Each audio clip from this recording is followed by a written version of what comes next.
بسم اللہ الرحمن الرحیم۔ قوم سبا پر اللہ کے عذاب کا واقعہ۔ اہل سرسار کی یہ قوم جسے قوم سبا بھی کہا جاتا ہے، اللہ تعالیٰ کی بے شمار نعمتوں کے اندر زندگی گزار رہی تھی۔ یہ قوم ایک عظیم تہذیب اور تمدن کی مالک تھی۔ حضرت داؤد علیہ السلام اور حضرت سلیمان علیہ السلام کی باعظمت حکومتوں کے بعد ان کی حکومت زبان زد خاص اور عام تھی۔ کہا جاتا ہے کہ یہ لوگ گندم کے مگ سے آٹا پیس کر روٹیاں پکاتے تھے، لیکن اس کے برعکس وہ اس قدر اسراف کرنے والے اور ناشکرے تھے کہ انہی روٹیوں کے ساتھ بچوں کا پخانہ صاف کرتے تھے۔ بعد ازاں ان آلودہ روٹیوں کو اکٹھا کرنے سے ایک پہاڑ بن گیا تھا۔ پھر ایک صالح شخص نے وہاں سے گزرتے ہوئے ایک عورت کو دیکھا جو روٹیوں کے ساتھ بچے کے پخانے کے مقام کو صاف کر رہی تھی۔ اس شخص نے عورت سے کہا، تیرے اوپر افسوس، خدا سے ڈر، کہیں ایسا نہ ہو کہ خدا تیرے اوپر اپنا غضب ڈھائے اور تجھ سے اپنی نعمت چھین لے۔ اس عورت نے جواب میں مذاق اڑایا اور مغرورانہ انداز میں کہا، جاؤ جاؤ، گویا کہ مجھے بھوک سے ڈرا رہے ہو۔ جب تک سرسار جاری ہے مجھے بھوک سے کسی قسم کا کوئی خوف نہیں ہے۔ کوئی زیادہ عرصہ نہیں گزرا تھا کہ اللہ تعالیٰ نے ان لوگوں پر اپنا غضب ڈھایا۔ پانی جو کہ زندگی کی بنیاد ہے ان لوگوں سے چھین لیا، یہاں تک کہ قحط نازل ہوا۔ بات یہاں تک پہنچ گئی کہ ان کی ذخیرہ کی ہوئی تمام غذا ختم ہو گئی۔ آخر کار وہ مجبور ہو گئے کہ ان آلودہ روٹیوں پر ٹوٹ پڑے جو ان لوگوں نے اکٹھی کر کے پہاڑ کی مان تیر لگایا ہوا تھا، بلکہ وہاں سے روٹی لینے کے لیے صف لگتی تاکہ ہر کوئی وہاں سے اپنے حصے کی روٹی لے سکے۔ کفران نعمت، قحط اور ان کی بدحالی کے بارے میں متعدد روایات موجود ہیں۔ سورۃ النحل کی آیت نمبر 112 اور 113 میں یوں ارشاد ہوتا ہے، اور اللہ نے اس بستی کی مثال بیان کی ہے جو محفوظ اور مطمئن تھی۔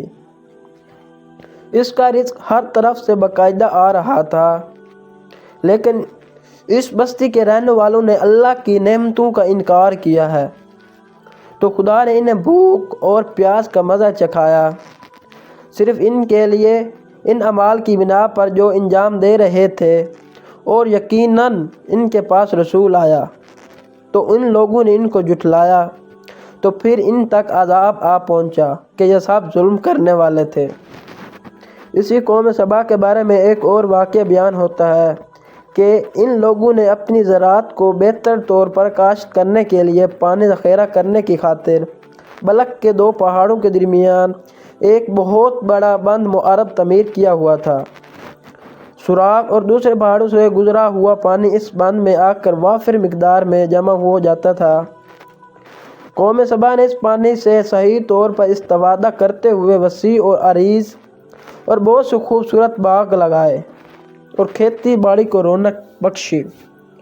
ان باغات کے درختوں کی شاخیں اس قدر پھلوں سے لدی ہوئی تھی کہ کہتے ہیں کہ اگر کوئی شخص سر پر ٹوکری رکھ کر ان کے نیچے سے گزرتا تو پھل خود بخود ٹوکری میں گرنا شروع ہو جاتے اور قلیل مدت میں ٹوکری تازہ پھلوں سے بھر جاتی، لیکن نعمتوں کی کثرت نے انہیں شکر کرنے کے بجائے سرمست اور غافل کر دیا تھا، یہاں تک کہ ان کے درمیان بہت بڑا طبقاتی نظام وجود میں آ چکا تھا۔